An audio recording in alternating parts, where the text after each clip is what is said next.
Alright, what's going on everybody? We're back here with the third game of the Luke and Nidintu against Greek series from the Eclipse 31K tournament.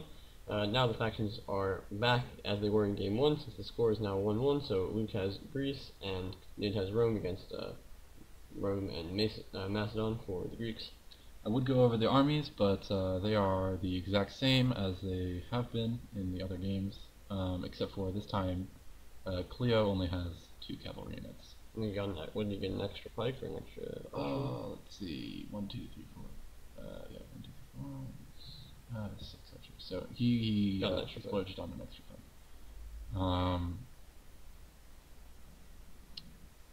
But generally the concept is the same. So, but you'll see this time the Greeks have changed their approach to attacking our defense here.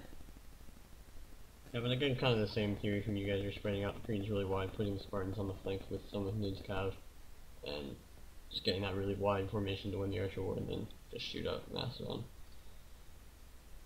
Precisely. I'd like to spread out even more. This is kind of not optimal, but we'll see if I actually get a chance to do that. I believe I do.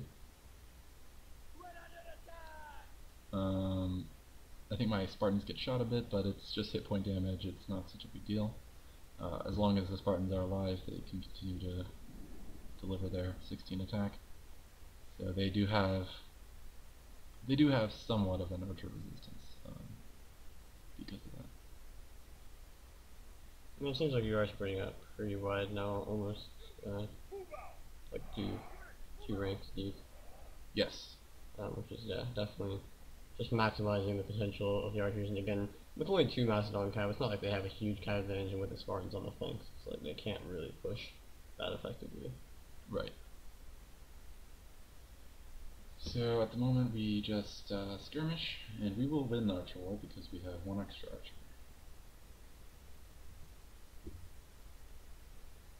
So I'm just going to get triple speed at the moment.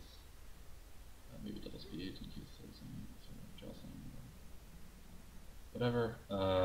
Alright, so it looks like the Greeks have initiated their attack. Just like the first game, they are pushing forward with Dio. And just like the first game, we're not afraid of this because any Dio shift, any Dio push will be met with a shift, and he will not be able to go into Testudo, and it will not be good for him. Because his units are tight. This cavalry unit is going to not be able to do anything.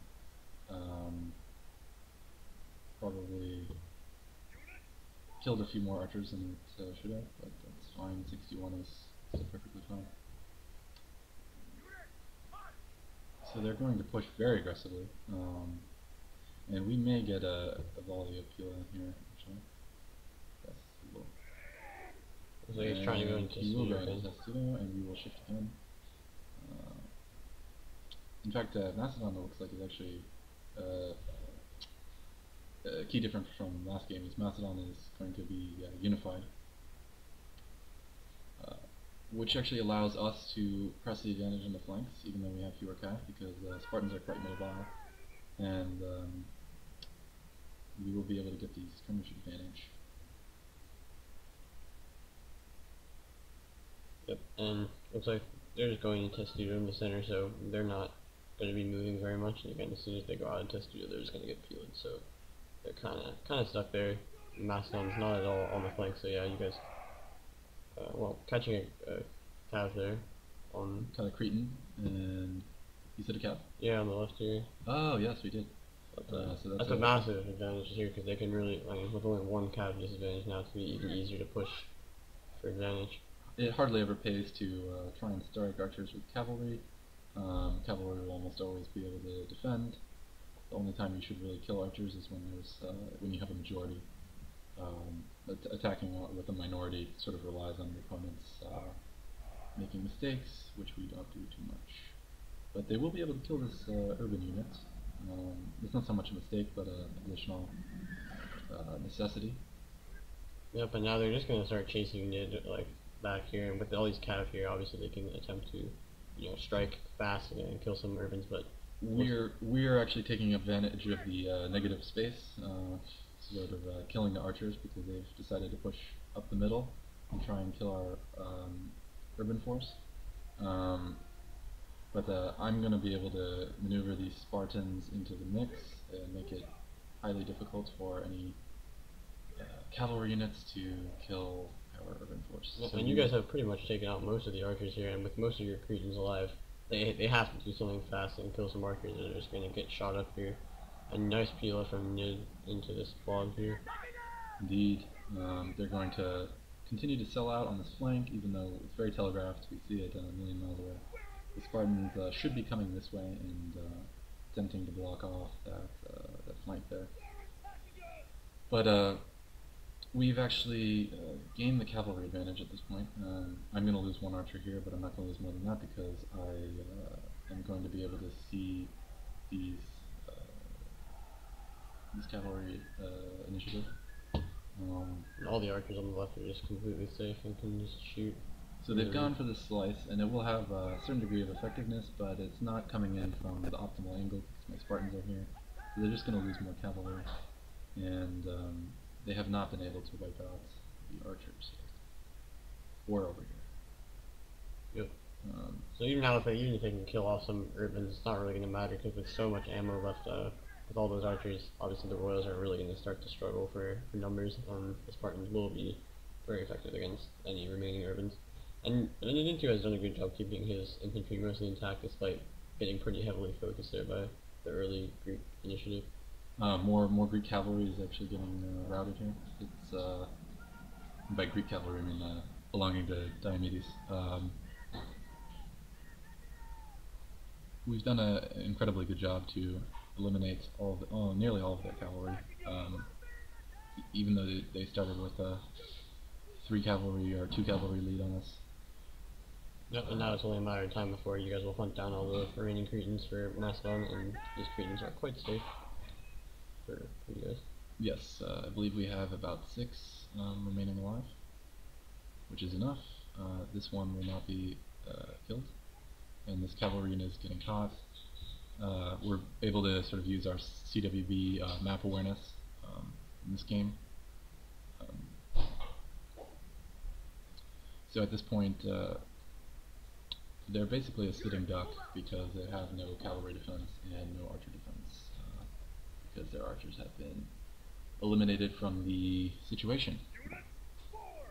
Yep, now it's just down to you guys to chase off the rest of the archers, make sure they're completely routed, and just secure the optimal final engagement here with the archers getting all the good angles and making sure that they can shoot up those royals and go into a completely winning game. The game is actually quite long because they refuse to walk out of the swamp, which is pretty dishonorable, but whatever. Almost every tournament has a rule about the swamp area, but I guess Paglia, who is a first-time admin, didn't have such a rule, so they decided that it would be cool to just camp out here.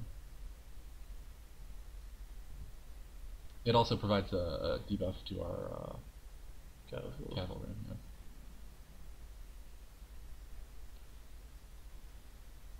Well, no, it's just kind of a waiting game. Obviously, the cav for Lucan and Nidintu are just chasing down the Remainers. It looks like one companion did escape, but not really a threat.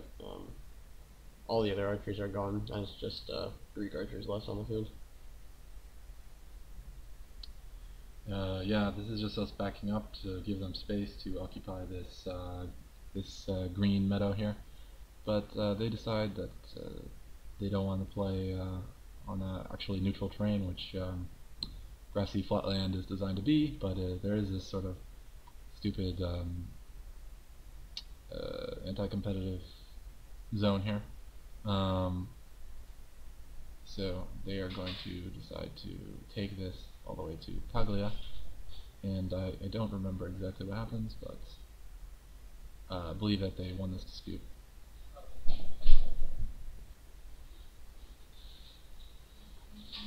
Yep, and yeah, so might just be a little bit of trickling here.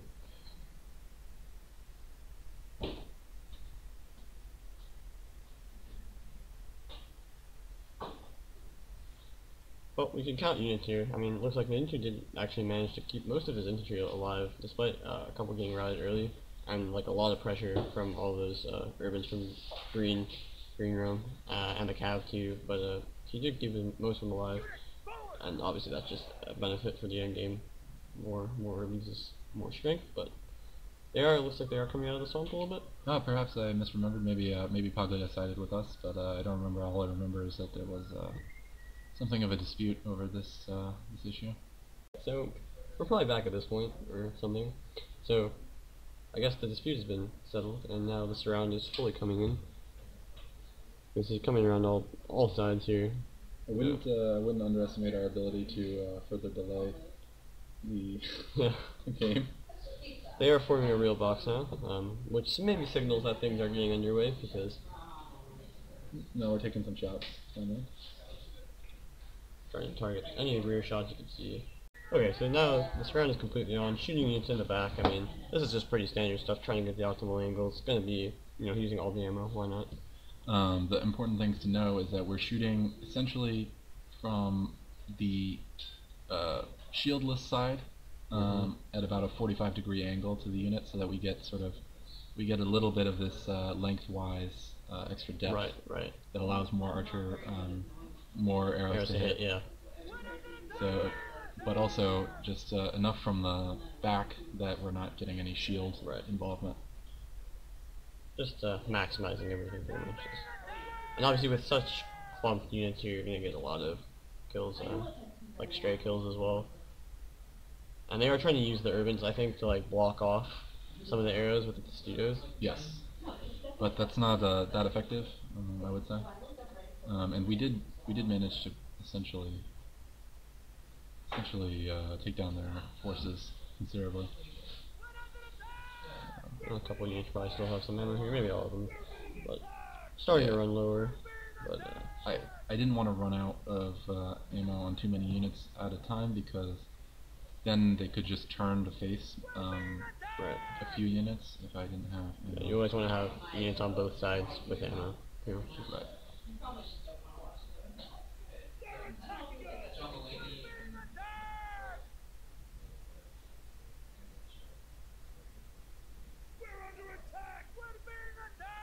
So I'm killing Royals and Urbans alike, but primarily Royals. They have much lower defense, and that's where I'm targeting. And they're much more of a threat, really, to what you guys have left, because the Urbans will just die as Spartans. I mean, they only have a cav. But the box Royals could be bigger, for sure. So the thing to always keep in mind against a box is it's always beneficial to attack from one side, because they have to maintain a defense everywhere, a perimeter defense, but we can focus on one point, so we will have a local superiority by attacking from one point. We do want to maintain somewhat of a surround, so they can't just turn to face our one body, but it is good to sort of have a focal point of the attack. So they're condensing. Couple last volleys coming in here. Maybe you save a little bit to fire during the actual assault. Can roam around and stuff. But we don't really have too much left. I mean, it's anything's possible, but if you come in from all the good angles and you have the Spartans, and your Spartans pretty much untouched for most of the battle. Most of them should be pretty healthy on 2 HP, which is really nice for pushing in and that kind of thing.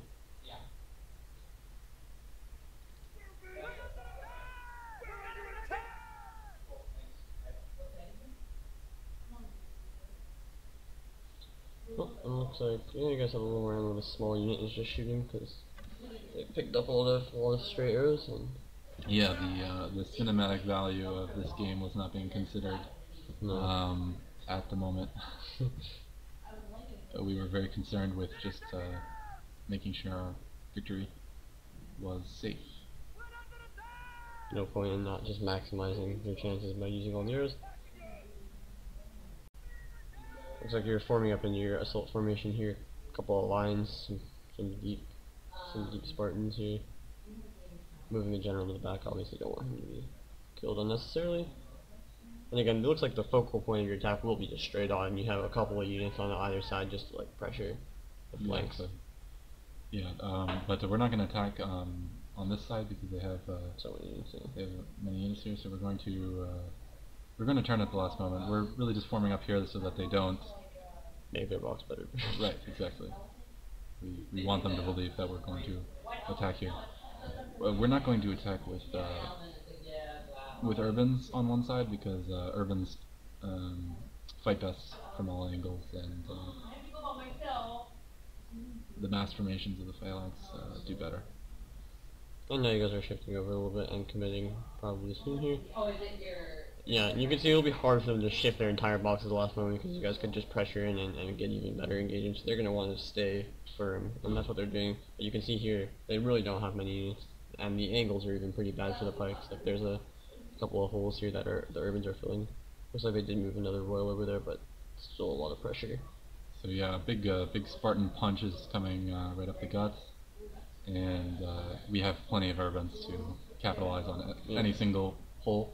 Anytime they try and send reinforcements, urbans can pour in that. Oh, and here we go. So back into the action here after a long delay. We've got many Spartans pouring in through here, and these two royals will not be able to single-handedly guard against all of them. And you can see Nidintu just coming close, ready for, if anything, shifts out of position or tries to reinforce, then he'll be in great position. Do you think you have any people left? Probably not, but maybe a few? Nope, that's not. Can't really recall. I guess not.